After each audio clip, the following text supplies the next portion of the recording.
Limitations of Mendeleev's periodic table. अगर हम Mendeleev के पीरियोडिक टेबल की लिमिटेशंस की बात करें तो मेंडलीव की लिमिटेशंस उनके अचीवमेंट्स के आगे कुछ भी नहीं थी। मेंडलीव पीरियोडिक टेबल की एक लिमिटेशन ये थी कि उन्होंने आइसोटोप्स की पोजीशंस डिफाइन नहीं करी थी। अब ये आइसोटोप्स क्या होते हैं?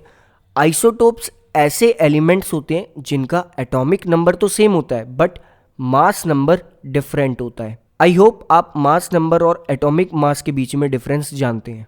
इसके बाद उनकी सेकंड लिमिटेशन ये थी कि उन्होंने कुछ एलिमेंट्स को जिनका एटॉमिक मास ज्यादा था उन एलिमेंट्स के पहले पुट कर दिया था केमिकल प्रॉपर्टीज को ध्यान में रखते हुए जिन एलिमेंट्स का एटॉमिक मास कम था। मींस उन्होंने कहीं कहीं एटॉमिक मास के इंक्रीजिंग ऑर्डर के अकॉर्डिंग एलिमेंट्स को नहीं लगाया था। हमने कोबाल्ट और निकल का केस देखा था। इसके बाद थर्ड लिमिटेशन मेंडलीव के पीरियोडिक टेबल की ये थी कि उनके पीरियोडिक टेबल में हाइड्रोजन को करेक्ट पोजीशन नहीं दी गई।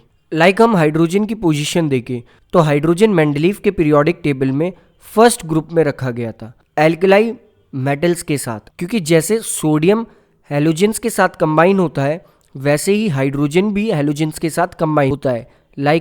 सोडियम फॉर्म करता है क्लोरीन के साथ सोडियम क्लोराइड, ऐसे ही हाइड्रोजन फॉर्म करता है HCl, सोडियम ऑक्सीजन के साथ फॉर्म करता है Na2O, हाइड्रोजन फॉर्म करता है H2O, सोडियम सल्फर के साथ फॉर्म करता है Na2S, हाइड्रोजन सल्फर के साथ फॉर्म करता है H2S। इसका मतलब हाइड्रोजन बहुत हद तक एल्कलाइज मेटल्स की तरह ही प्रॉपर्टीज शो करता है। लेकिन अगर हम हैलोजेंस की बात करें तो हाइड्रोजन हैलोजेंस की प्रॉपर्टीज भी शो करता है। फ्लोरीन, क्लोरीन, ब्रोमीन, ये सब डाई एटॉमिक मॉलिक्यूल है, तो हाइड्रोजन भी एक डाई एटॉमिक मॉलिक्यूल है। और इससे भी ज़्यादा बिल्कुल हैलोजेंस की तरह ही हाइड्रोजन भी कुछ मेटल्स के साथ कंबाइन होके आयोनिक कंपाउंड्स फॉर्म करता है हाइड्राइड्स, और नॉन मेटल्स के साथ रिएक्ट करके कोवेलेंट कंपाउंड्स फॉर्म करता है। और ये सभी प्रॉपर्टीज ग्रुप 7 की भी प्रॉपर्टीज थी। जो ग्रुप 7 में एलिमेंट्स प्लेस करे गए थे उनकी प्रॉपर्टीज भी कुछ ऐसी ही थी।